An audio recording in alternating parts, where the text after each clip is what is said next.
بسم الله الرحمن الرحيم. رضي الله عنكم. ومن كتاب مقال الناصحين بحفظ شعائر الدين للشيخ محمد بن عمر جمال رحمه الله، نفع الله بعلوم الصالحين في الدارين آمين. إلى أن قال: وحكي أيضا أنه كان بعض المشايخ أهل الفضل والعقل من أهل هذه الجهة إذا جاءه من يريد التوبة من أهل السلاح وشبههم يفرح به كثيرا ويقنع منه ولو بترك سلاحه وسلامته من العزم على القتل وفعله عدوانا، ويقول: قتل المسلم بغير حق أكبر الكبائر بعد الشرك، فكيف لا أفرح بمن وفقه الله للتوبة ونجاه من هذه الموبقة العظيمة، وأرجو للتائب منها إن استمر على توبته أن يصلح الله له أعماله الباقية ويوفقه في عمره المقبل ببركة هذه التوبة المباركة. فمن السعادة توفيق العبد لأعمال الطاعة التي فيها رضا الله وقربه، ومن العناية صرف العبد وصونه عن أعمال المعاصي أو بغضها التي فيها سخط الله وبعده، ففعل بعض الخير أرضى من تركه كله، وترك بعض الشر أرضى من فعله كله. فاعرف ذلك واحمد الله على ما يسر واحمد الله على ما يسره لك من ذلك. ويحكى أيضا أن البهلول أبا بكر بن جعفر التريمي رحمه الله جاء إليه سيدي الشيخ إبراهيم بن عبد الله هرمز رحمه الله ونفع به، فقال له: يا سيدي، قد طفت في البلدان وأدخلت كثيرا من الأمصار فما رأيت مثل أرضك هذه، يعني حضرموت، الدين فيها قليل والدنيا قليلة والجهل غالب على أهلها، ما السبب في ذلك يا سيدي؟ فقال: هو أن المعيشة فيها ضنكة، فاشتغل أهلها بمعيشتهم واستولى الهم على قلوبهم، ولم يمكنهم الفراغ لما يعنيهم من أمر الدنيا والآخرة، فالفقيه فيها مشغول القلب فيها بالمعيشة، والمتفقه مشغول القلب بها، والمتعبد أيضا كذلك، ففاتهم العلم والعمل وغالب الجهل لما ذكرناه. وكل جهة فالمعيشة فيها أسهل والرخاء بها غالب، وسنة الله في عباده وبلاده ارتباط القلب والجسد، ولا يتفرغ القلب عن همومه إلا بفراغ الجسد عن اشتغاله. وسبب فساد هذه الجهة في دينها ودنياها جهل ولادها وسلاطينها وإهمالهم للرعية وعدم الحماية والدفع عنهم، فتناقصت فيها الأمور بسببهم بالتبعة والمواخذة أيضا عليهم. فما أثقل وزر الولاة بهذه الجهة فإنهم السبب في إهمال الأمور وانتشار الشرور وضنك المعيشة على أهلها والتجاهر بالفواحش وعموم الجهل وانقراض العلم وشبه ذلك، إذ هم أهل القدرة بها على إظهار الدين وحسم مادة الشياطين والأمر بالمعروف والنهي عن المنكر والترغيب في العلم والعبادة والإعانة عليهما والإعزاز للدين وأهله وإظهار شعائر الدين. وفي رواية رزين رضي الله عنه عن النبي صلى الله عليه وسلم قال: السلطان إذا كانت نيته في الرعية أن يغني الفقير ويؤمن الخائف وينصب المظلوم ويأمر بالمعروف وينهى عن المنكر، فهو مع أبي بكر الصديق وعمر بن الخطاب رضي الله عنهما في الجنة. وقال رسول الله صلى الله عليه وسلم: من ولي شيء من أمر المسلمين فأراد الله به خيرا جعل معه وزيرا صالحا، إن نسي ذكره وإن ذكر أعانه. وقال رسول الله صلى الله عليه وسلم: من أهان سلطان الله أهانه الله، ومن أكرم سلطان الله أكرمه الله. وقال رسول الله صلى الله عليه وسلم: دعوة المظلوم مستجابة وإن كان فاجرا فجوره على نفسه. وقال صلى الله عليه وسلم: السلطان ظل الله في الأرض يأوي إليه كل مظلوم. وقال صلى الله عليه وسلم: يوم من إمام عادل خير من عبادة 60 سنة. وقال صلى الله عليه وسلم: كل راع مسؤول عن رعيته. وقال صلى الله عليه وسلم: كرم المرء دينه ومروءته عقله وحسبه خلقه. فتأمل هذه النصوص الصريحة والنصائح الصحيحة وتمسك بها، واهجر جميع الفعال والأحوال القبيحة، ولا تغتر بمن قل عقله وغلب جهله من الدناه اللئام الأراذل. الحمد لله رب العالمين، والصلاة والسلام على النور المبين سيدنا مولانا محمد وعلى آله وصحبه أجمعين. أما بعد، فقد قال صلى الله عليه وآله وصحبه وسلم: كلهم راع وكل راع مسؤول عن رعيته. رب الأسرة راعي ومسؤول عن أسرته، مدير المعهد أو الرباط أو المدرسة راعي مسؤول عن رعيته. الأب إذا طرح ابنه عند أستاذ لم يتصل علمه ولم تتصل تربيته بالنبي محمد صلى الله عليه وسلم فقد خان الأمانة. مدير الرباط أو مدير المعهد إذا جعل من يدرس الطلبة من ليس أهلا لذلك الكتاب أو لذلك المنهج فقد خان الأمانة، فيلقب بالخائن الظالم. تعال اقرر وأنك تقرأ مع الطلبة في هذا الكتاب وهو ما قرأ، خان الأمانة، وإن كان هو صاحب العلم في المسؤولية. لكن للأسف في هذا الزمان أخذنا تشريف أو مدير رئيس، لكن أهملنا جانب التكليف. هذه في الرعية الخاصة، فكيف بالرعية العامة المسؤولية عن البلاد وعن العباد؟ هذه الأمير مسؤول عن رعيته، يسأل يوم القيامة. يسأله يوم القيامة مولاه سبحانه وتعالى. كان ذات مرة رجل مزارع في زراعته ويحرث أرضه، فإذا بالموكب حق سيدنا سليمان، موكب عظيم، الطيور تظلله والبساط والريح تحمله على البساط، ما شاء الله، موكب عظيم، موكب سيدنا سليمان. نعم. قال في خاطره المزارع: لو جاءني سليمان لكلمته. يقول في خاطره كذا، فأوحى الله لسيدنا سليمان: اخرج وزر فلان المزارع. فخرج من موكبه على بساطه إلى عن ذلك المزارع. قال: ماذا تقول؟ قال: ما أقول شيء. قال: لا، في شيء تقول، الله أمرني أن آتيك. قال: نعم، رأيتك في موكبك العظيم وقلت في خاطري لو جاءني سليمان لخاطبته وكلمته. قال: إيش بتقول؟ قال: قلت لو سليمان في هذا النعيم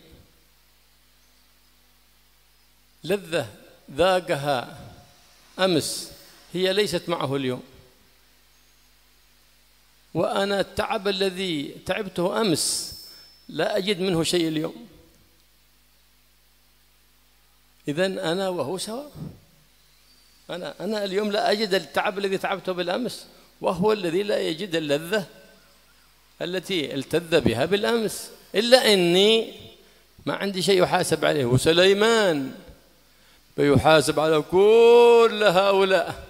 فبكى سيدنا سليمان وخر ساجدا لله سبحانه وتعالى. شفت كيف؟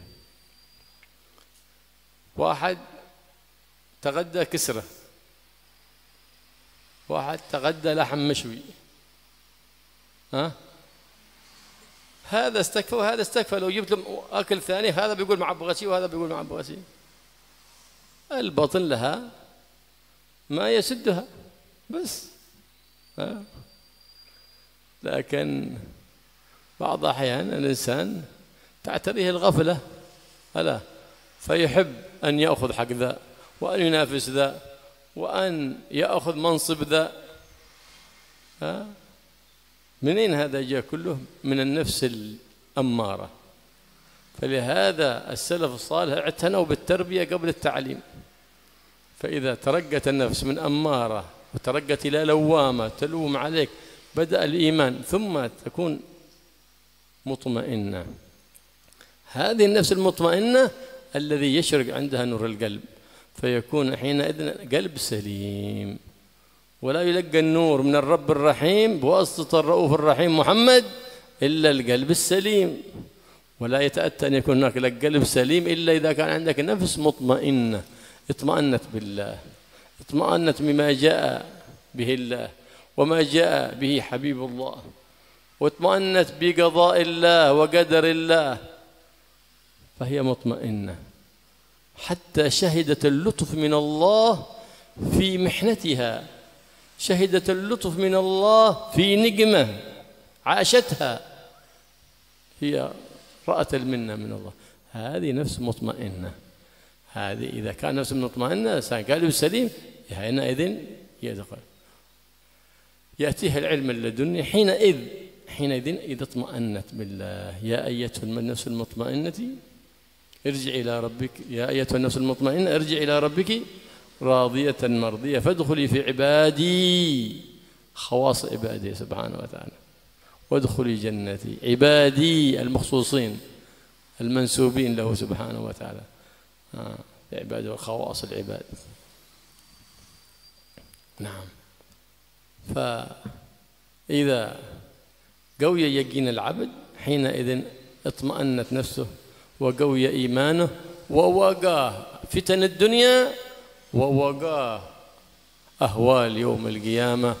فالله يقوي يقيننا كيما يقين فتن الدنيا وأهوال يوم القيامة، ويجعلنا في أمان في الدنيا وفي البرزخ في يوم القيامة جوار سيد الآمنين محمد صلى الله عليه وآله وسلم.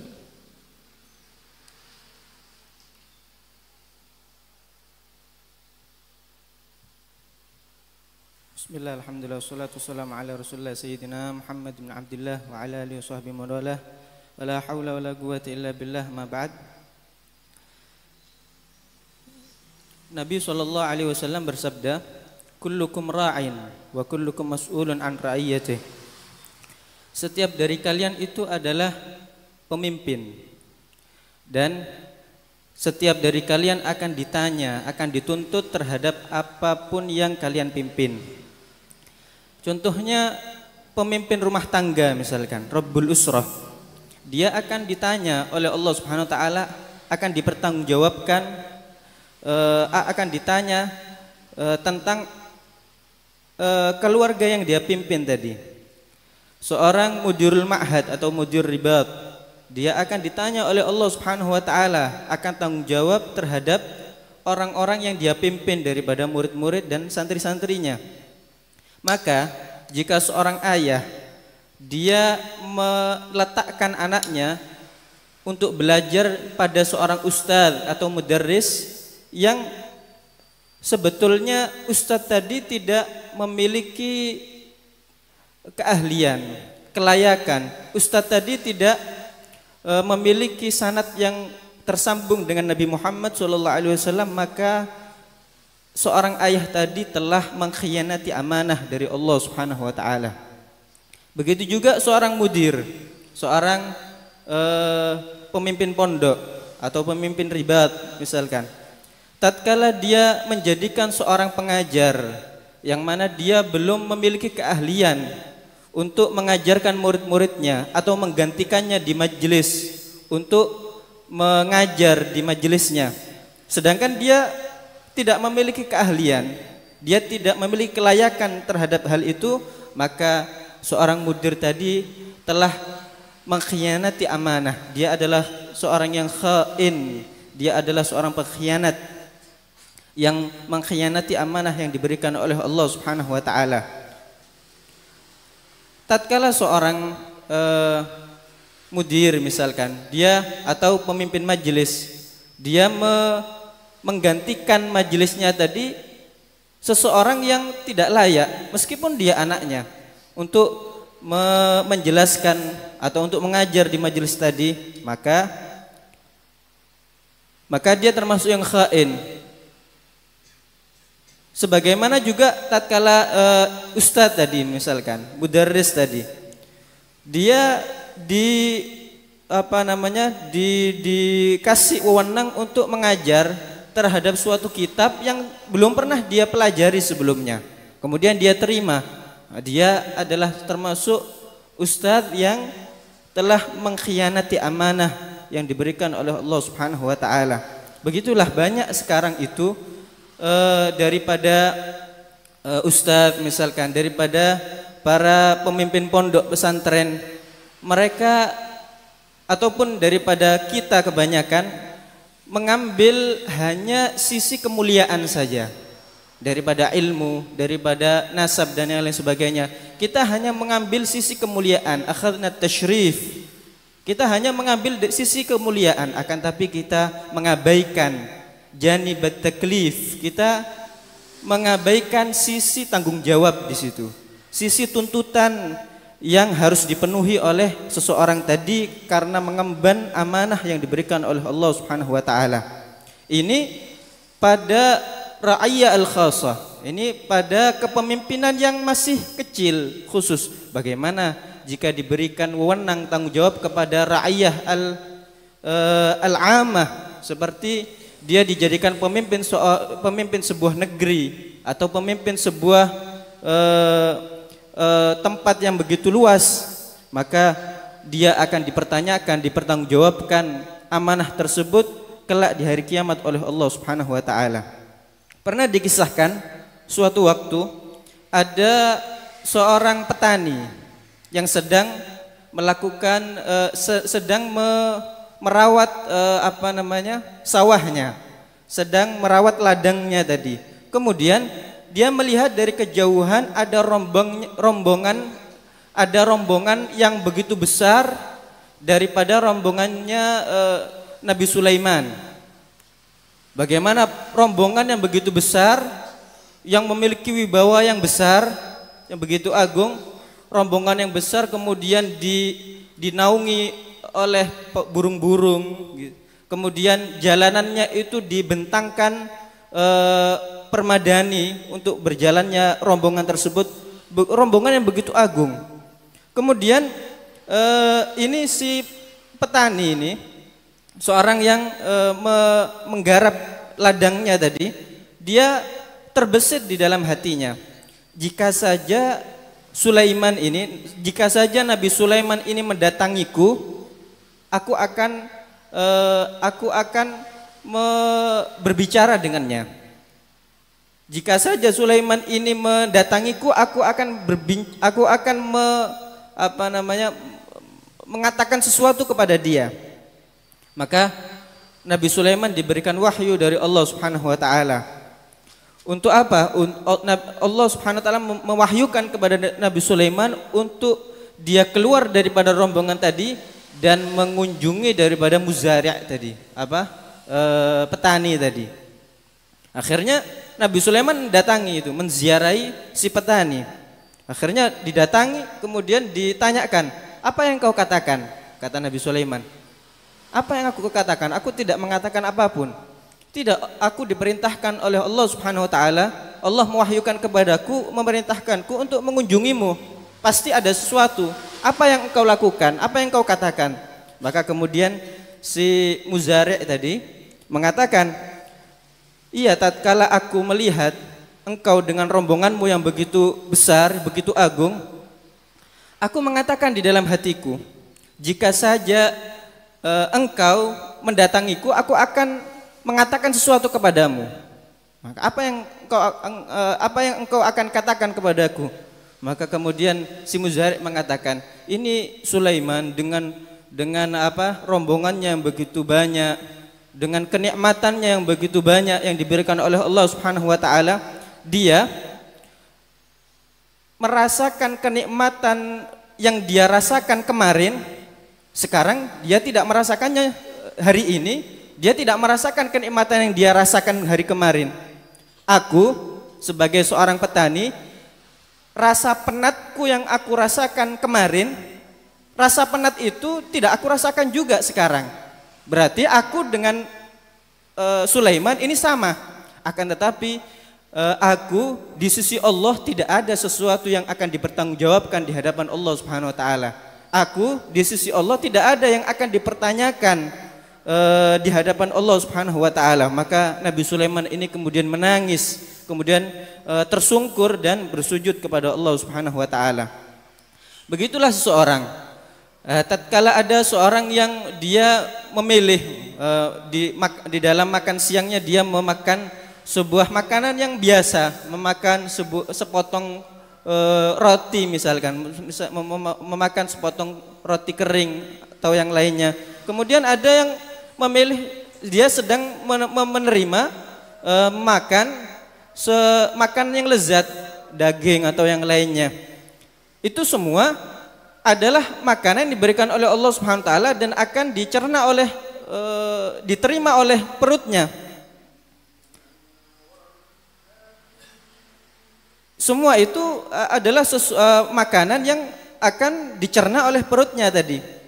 Akan tapi lihat, tatkala seseorang tadi itu kepingin nikmat yang ada pada orang lain ini, ingin kedudukan pada orang lainnya ini untuk direbut, ingin kekuasaan yang dipegang oleh ini ingin direbut, ingin diambil oleh dia. Apa yang membuat dia melakukan itu semua? Apa yang yang membuat dia itu melakukan itu semua? Yaitu an-nafsul ammarah. Itu adalah jiwa atau hawa nafsu yang selalu mengajak dia untuk kejelekan. Hawa nafsu yang selalu mengajak seseorang untuk berbuat jelek. Itu yang mendorong seseorang untuk melakukan kejelekan atau merebut nikmat daripada orang lain, atau berambisi akan perkara-perkara yang ada pada orang lain. Maka tatkala seseorang itu memiliki nafsu yang ammarah tadi, yang selalu mengajak dia kepada kejelekan, kemudian dia selalu mendidik, selalu dia lawan, kemudian menjadi nafsu yang selalu mencela dia tatkala dia itu tatkala nafsu tadi itu berbuat jelek, dia selalu mencela, akhirnya menjadi nafs al-lawamah yang selalu mencela. Kemudian dia terus melawan itu semua sampai nafsunya tadi menjadi nafsu yang mutmainnah, nafsu yang tenang, nafsu yang tatkala dia itu bermunajat, dia merasakan kenikmatan untuk bermunajat kepada Allah Subhanahu wa taala. Nafsu mutmainnah inilah yang tatkala nafsu seseorang itu menjadi mutmainnah, dia di dalam hatinya diberikan cahaya oleh Allah Subhanahu wa taala, sehingga hatinya itu akan menjadi galbun salim, akan menjadi hati yang selamat, hati yang bersih. Dan hati inilah yang tatkala ada pada seseorang, dia akan merasakan kelezatan, kenikmatan bermunajat kepada Allah Subhanahu wa taala. Dia akan mendapatkan ketenangan dan kenikmatan di dalam melakukan apapun yang diajarkan oleh Nabi sallallahu alaihi wasallam. Dia selalu tenang hatinya menerima daripada segala ketetapan Allah Subhanahu wa taala, dan dia selalu menyaksikan kelembutan Allah Subhanahu wa taala dalam segala keadaan. Bahkan dia menyaksikan kelembutan Allah Subhanahu wa taala bahkan di dalam musibah yang dia alami. Dia yashhadun nigmah fin ni'mah. Dia menyaksikan yashhadun ni'mah fin nigmah.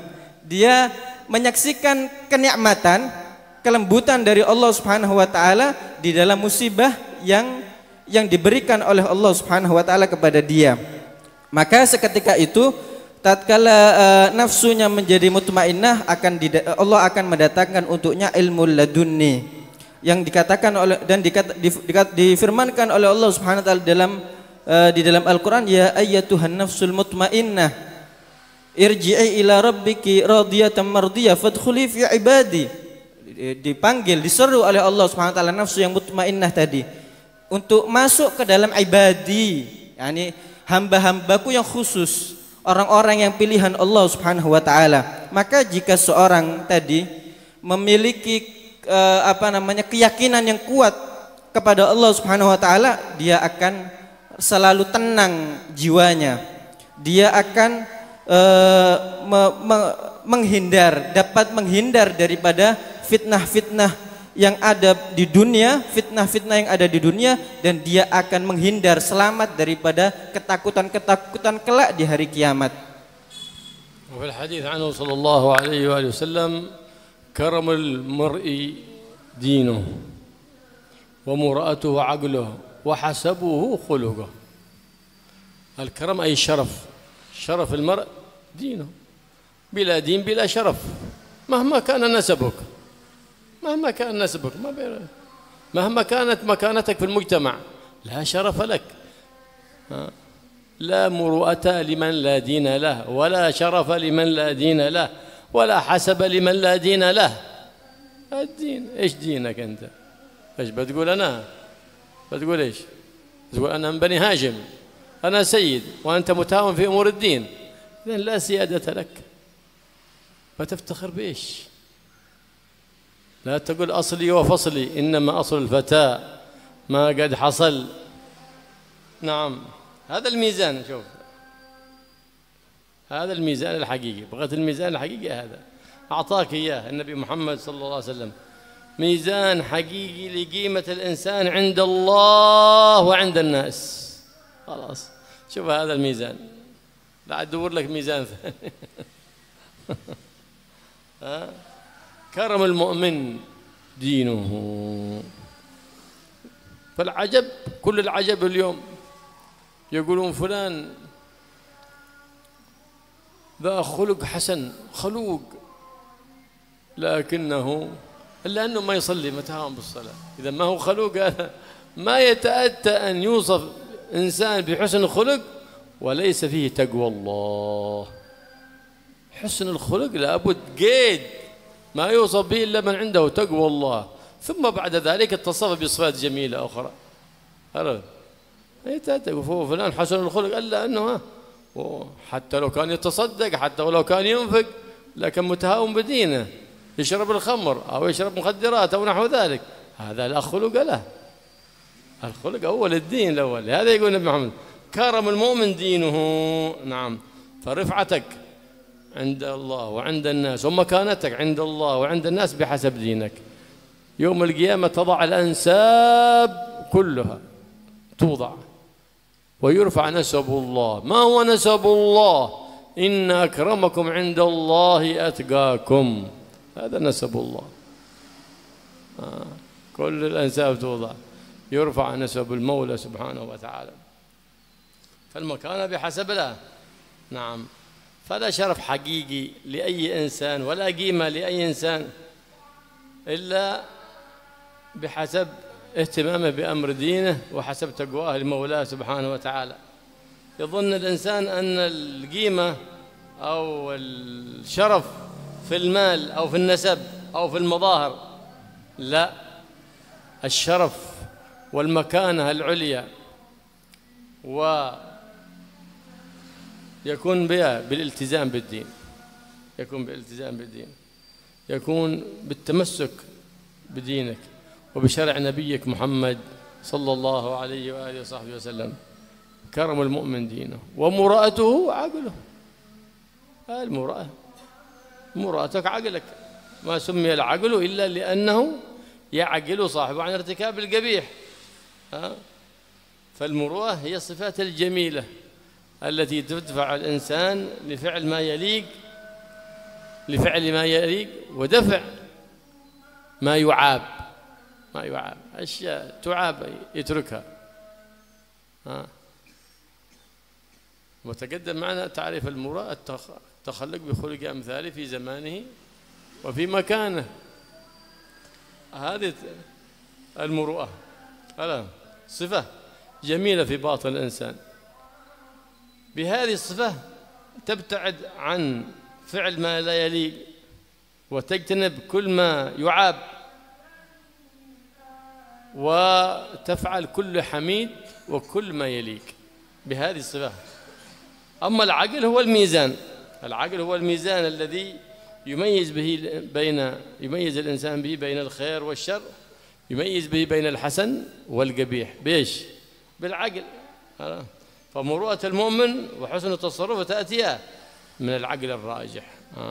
حسن التصرف عنده عقل راجح، هذا تدل على حكمته، لا يتصرف عن هوى أو تقليد أعمى كما بعض الناس يقلد ناس سووا كذا يسوي كماهم، غلطوا الناس يغلط كماهم. منين تجيبون الكلام هذا؟ حتى في الصلاة، في الحج، حد غلط في حركة سوى حركة ظنوه هذا سنة، خصوصا لو كان أستاذ عادة. واحد أستاذ عندما يحرم من الإحرام يقول كذا، شافوه الطلبة ظنوها سنة، يقول الله أكبر هكذا. شفتوا وبعض الأشياء معيبة لكن تهاون فيها الناس، تهاون فيها الناس فظنها أنها عادي، لأن ما حد نكره، ما حد انتقد عليه، ما حد انتقد عليه، ظنوها عادي. تهاون بلمس العورة، هذا يلمس عورة هذا يلمس عورة هذا، حرام ولا حلال؟ هذا شاف هذا عادي وهذا عادي، صار عند هذا المجتمع عادي. قال إلا من عادتهم رضي الله عنهم هذا. عادتكم المنكر لما تآلفتوا، هكذا كان قوم لوط لما ألفوا المنكر اعتادوه، فما صار ينكر أحد على أحد. عادي، هذا يلمس عورة ذا وهذا يلمس ذكر ذا وذا يلمس دبر ذا، عادي. إلا صفطة، إلا صفطة، صفطة في الحرام يا قليل الأدب. صفطة بكلام مباح، صفطة بمزح مباح. كان الرسول الله يمزح ولا يقول إلا حق ولا يفعل إلا حق. فينكم من حبيبكم محمد؟ قال حبيبي رسول الله. كذاب، ما هو حبيبك رسول الله، أنت عدو لرسول الله. لو كان حبيبك رسول الله بتجعله ميزانك نصب عينك اسمه ميم حاء ميم دال، محمد صلى الله عليه وآله وصحبه وسلم. هذا يقول النبي محمد صلى الله عليه وسلم، ورأته عقله. إذن هذا اللي يتبع الناس في الخطأ، لا معه، لا يتبعه. لا تغتر بمن قل عقله وغلب جهله من الدناه اللئام الأراذل والعياذ بالله. لا تقتدي بهم، خلك قدوة حسنة حبيبك محمد ومن كان على قدم الحبيب محمد صلى الله عليه وسلم. لهذا كانوا الأساتذة في الزمن الماضي والمشايخ تلميذه يقرأه قبل ما يقرأ الكتاب، يقرأه قبل أن يقرأ الكتاب، يشوفه بس قدامه كيف فعل، كيف قول، خلاص هذا كتابه. يا ولدي اقرأني قبل أن تقرأ الكتاب، يا ولدي يا تلميذي اقرأني قبل أن تقرأ الكتاب. هكذا يقول الأستاذ الأصلي، يقول الأستاذ الأصلي، لا الأستاذ الفالص. إياك وإياه، فر منه فرارك من الأسد، فإنه من قطاع الطريق عن الله سبحانه وتعالى، عدو الله وعدو رسوله، لأنه يظهر الخير ويبطن الشر، يرائي للخلائق وللوراء ينافق، ولا يبالي باطلاع الله سبحانه وتعالى. نعم. وحسبه خلقه، الحسب ما يفتخر به الإنسان، يقال هذا حسب، يفتخر بين الناس بآبائه بأجداده بوظيفته نحو ذلك، كل ما يفتخر به بين الناس يقال هذا حسب. نعم. فالذي يرفع المؤمن ويزينه في أعين الناس ليس المال وليس النسب، بل حسن الخلق، نعم. إنكم لن تسعوا الناس بأموالكم ولكن تسعوهم بأخلاقكم. حينئذ بتجلب الناس كلها، المال ما بيكفيهم لكن الخلق بتكفيه الكل.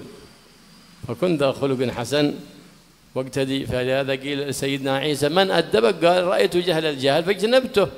رأيت هذا قليل الأدب ما عملت زيه، ابتعدت عنه. ورأيت هذا مؤدب يفعل الخير اقتديت به.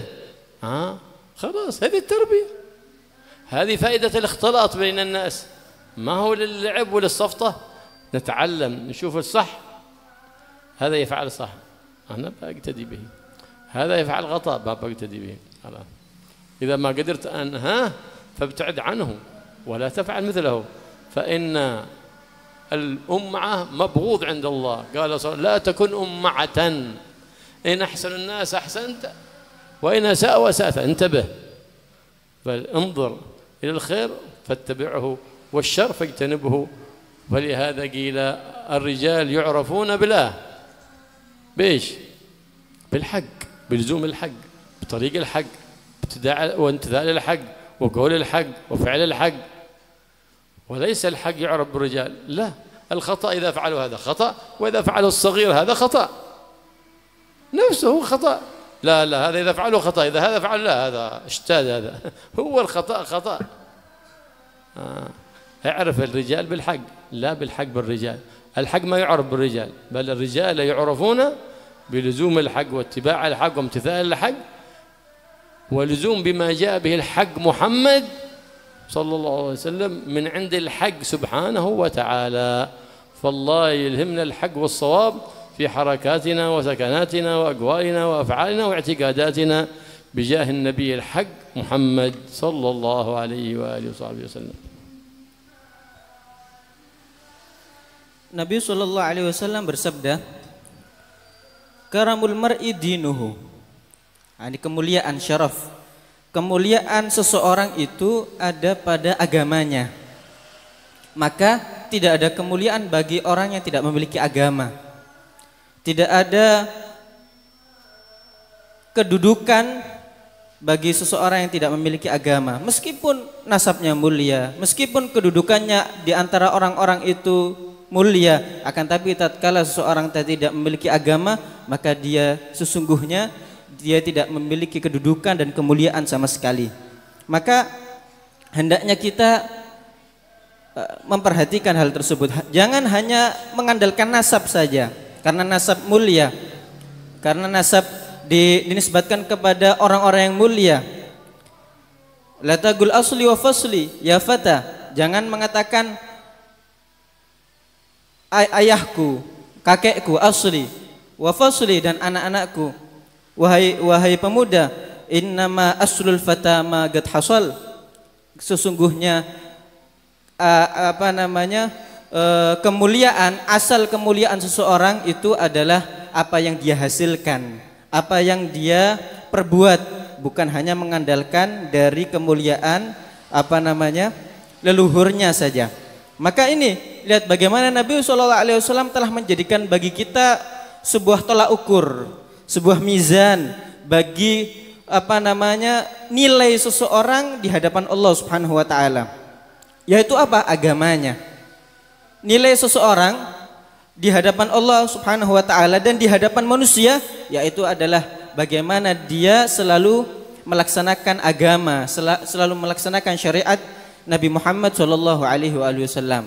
Maka sungguh mengherankan, kata beliau, sangat mengherankan tatkala ada seseorang mengatakan, oh ini ada seseorang ini masya Allah, ini punya akhlak yang baik, khuluq, orang yang betul-betul memiliki akhlak yang baik, tapi sayangnya dia tidak sholat.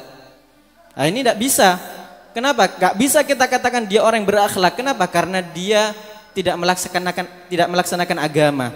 Tidak bisa seseorang itu dikatakan sebagai seseorang yang berakhlak atau memiliki kemuliaan, kedudukan di sisi Allah Subhanahu wa taala kecuali tatkala dia melaksanakan ketakwaan kepada Allah Subhanahu wa taala, melaksanakan syariat dan agama yang diajarkan oleh Nabi sallallahu alaihi wasallam.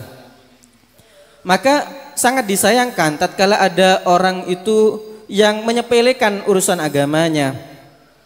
Kemudian dia dia menyepelekan urusan agamanya, sedangkan dia adalah seseorang yang dipandang oleh orang lain sebagai orang yang berkedudukan, ya, orang yang berkedudukan atau yang lain sebagainya.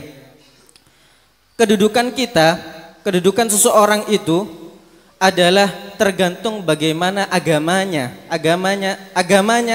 dari agamanya tadi, dari situlah kedudukan seseorang tadi dan kemuliaan seseorang tadi. kelak di hari kiamat semua nasab akan diletakkan oleh Allah Subhanahu wa taala. Semua nasab akan dikesampingkan oleh Allah Subhanahu wa taala. Di hari itu yang diangkat hanya nasabullah, nasabnya Allah Subhanahu wa taala. Apa nasabnya Allah? Inna akramakum indallahi atqakum, yaitu ketakwaan kepada Allah Subhanahu wa taala. Maka jangan kita tertipu, karena kebanyakan orang itu menyangka bahwasanya kemuliaan itu hanya ada pada keviralan, popularitas, atau memiliki pengaruh. Enggak, kemuliaan yang sesungguhnya, kedudukan yang sesungguhnya di sisi Allah Subhanahu wa taala adalah dengan seseorang tadi iltizam biddin. Dia itu selalu melaksanakan agama. Dia selalu memegang teguh syariat Nabi Muhammad SAW dalam kehidupan dia. Itulah kemuliaan yang sesungguhnya, bukan dengan yang lainnya. Kemudian dikatakan di sini wa muru'atuhu agluh, dan harga diri seseorang itu adalah akalnya. Akal itu dinamakan akal karena ya'gil sahibaha anirtikabil gabih, karena mencegah orang yang memilikinya itu dari perkara yang jelek, dari perkara yang tidak baik. Maka seseorang yang memiliki akal, maka dia akan tercegah dari perbuatan yang jelek. Akal tersebut akan mengarahkan dia untuk melakukan fi'lu ma yalik, selalu mengarahkan dia untuk melakukan hal-hal yang seharusnya dilakukan, dan daf'i ma yu'ab, menjauhi perbuatan-perbuatan yang akan membuat dia dicela. Sebagaimana definisi muru'ah yang sudah pernah dijelaskan sebelumnya. Apa itu muru'ah? Yaitu takhalluq bi khuluqi amsalihi fi zamanihi wa makanihi. Yani berakhlak, berperilaku dengan perilaku orang-orang yang semisal dia. Nah, ini dia sebagai seorang guru misalkan, bagaimana seharusnya seorang guru? Dia seorang santri, bagaimana seorang santri itu? Yani berakhlak atau berperilaku dengan perilaku orang-orang seperti dia di zamannya, disesuaikan dengan zaman dan tempatnya, masa dan tempatnya. Nah, ini akal ini akan menjadi tolak ukur bagi seseorang yang akan dapat membedakan mana yang jelek, mana yang baik. Dengan akal tadi seseorang akan menjadi hasanut tasarruf. Dia akan melakukan segala hal dengan baik. Dia selalu bersikap, menyikapi setiap hal dengan sikap yang semestinya. Dengan apa itu semua? Karena sebab akal yang dia miliki. Dia melakukan setiap hal didasari akal tadi, sehingga akan diarahkan dengan tepat, dengan benar, bukan melakukan sesuatu atas didasari hawa nafsu, hanya keinginan saja. Atau sebagian orang banyak sekali dia melakukan sesuatu karena apa? Karena ikut-ikutan saja, taglid a'ma. Ini ikut-ikutan tanpa memandang ini baik atau jelek. Nah, dari mana semua ini tolak ukur ini semua? Nah, enggak. Seharusnya seseorang tadi di dalam akan melakukan sesuatu, hendaknya dia menjadikan tolak ukur hal tersebut adalah akalnya. Khususnya tatkala seseorang itu adalah tokoh agama misalkan atau ustadz. Tatkala dia itu melakukan suatu hal, tatkala dia melakukan suatu hal itu, kemudian dia salah karena dia adalah seorang tokoh yang diikuti, akhirnya orang lain mengikuti begitu saja tanpa mengetahui alasannya. Sebagaimana yang kita lihat, kata beliau, saya melihat sendiri ada orang yang ustadz waktu sholat takbiratul ihramnya itu tangannya ini sebelum diletakkan diputar dulu seperti ini. Akhirnya orang-orang melihat itu menganggap itu adalah sebuah sunnah, padahal ini adalah sebuah kesalahan. Akan tapi orang-orang itu hanya begitu saja melakukan perbuatan-perbuatannya atas dasar hanya ikut-ikutan saja. Padahal beberapa perkara itu adalah sesuatu yang tercela ya, sesuatu yang tidak baik, sesuatu yang aib bahkan. Akan tapi karena itu dianggap sesuatu yang biasa, maka yang lainnya menganggap biasa. Kenapa? Gak ada yang mengingkari, gak ada yang menegur, gak ada yang mengatakan itu adalah sebuah perkara yang jelek. Dia kemudian mengatakan aku hanya bercanda saja.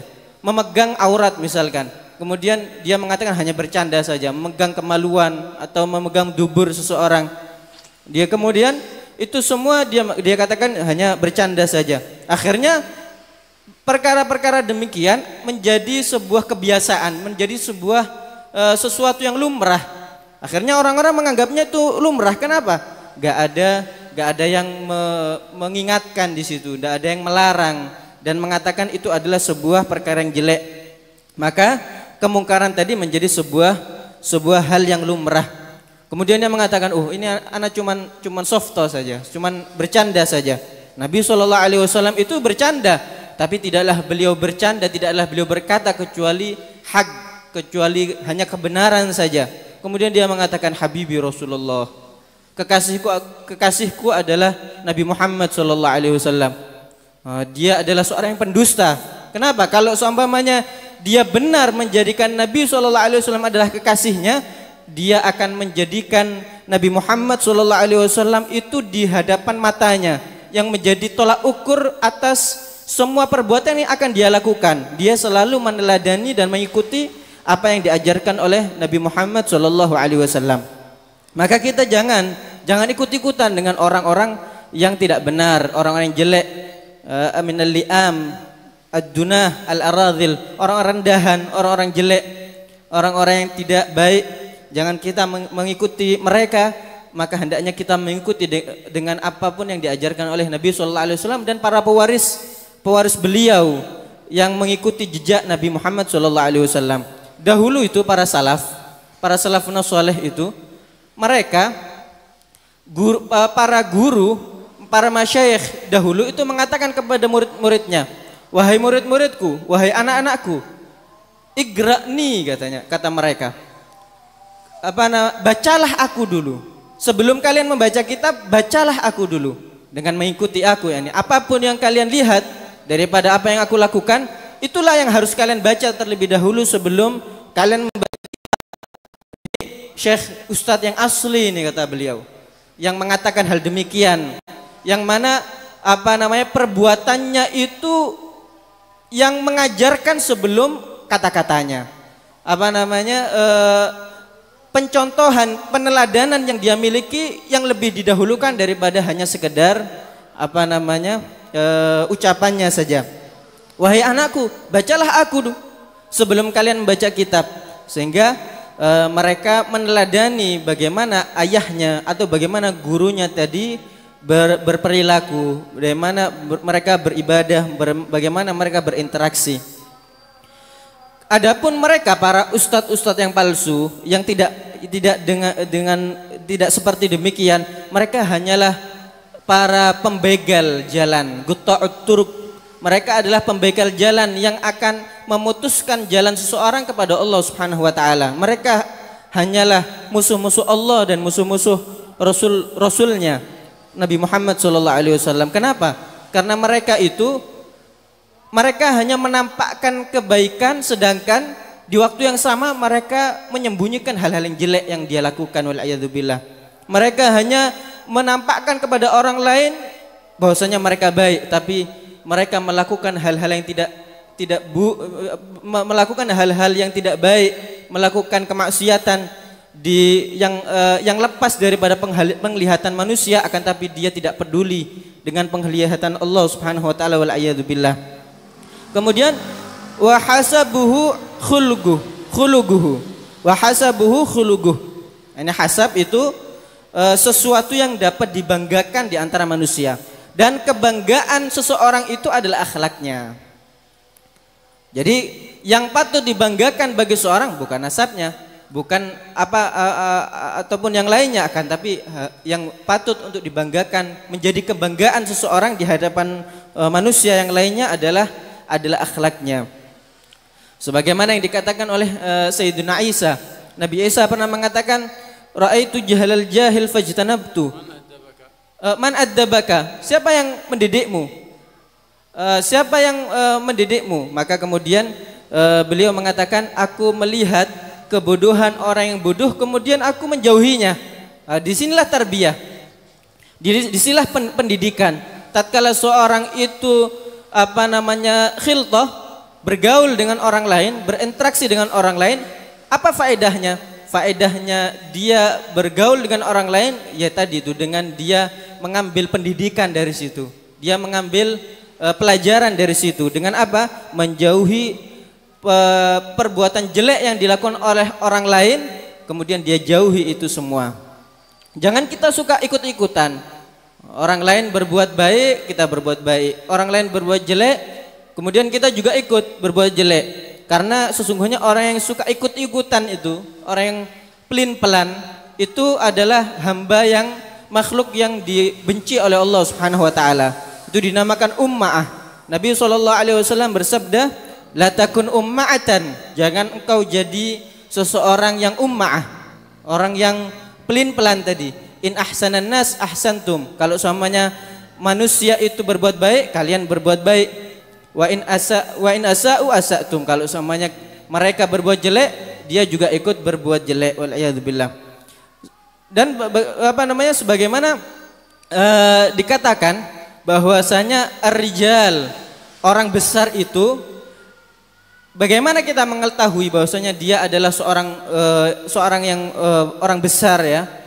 Dengan kita melihat bagaimana dia ngelazimi al-haq, dia selalu ngelazimi hak, kebenaran, selalu berbuat yang benar, berkata yang benar, selalu mengikuti al-haq Nabi Muhammad SAW yang datang daripada al-haq Allah Subhanahu wa taala.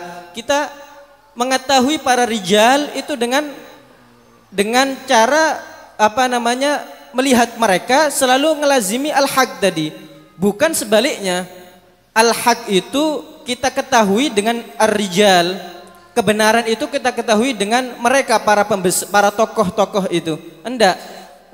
Kalau seumpamanya perkara ini dilakukan tokoh fulan, oh ini enggak apa-apa ini. Kalau dilakukan ini enggak boleh. Enggak seperti itu. Karena sesungguhnya kita mengetahui rijal, orang yang besar, orang yang mulia itu dengan cara kita lihat dia melazimi al-haq tadi, kebenaran, kebaikan. Akan tapi kita tidak tidak sebaliknya. Bukannya kita itu mengukur kebenaran itu karena dilakukan oleh fulan, karena dilakukan oleh tokoh fulan dan lain sebagainya. Allah yahdina bihudaya wa tawallana bila wa yahmina bihimah. ويجعلنا من كتاب حبيب مصطفى ولا جعلنا من خالف أمر وعصى بجاه حبيب مصطفى محمد بن عبد الله صلى الله عليه وسلم. ويختم بالصلاة أعمالنا وأجالنا في عافية وسلامة بسر الفاتحة وإلى حضرة النبي محمد صلى الله عليه وسلم.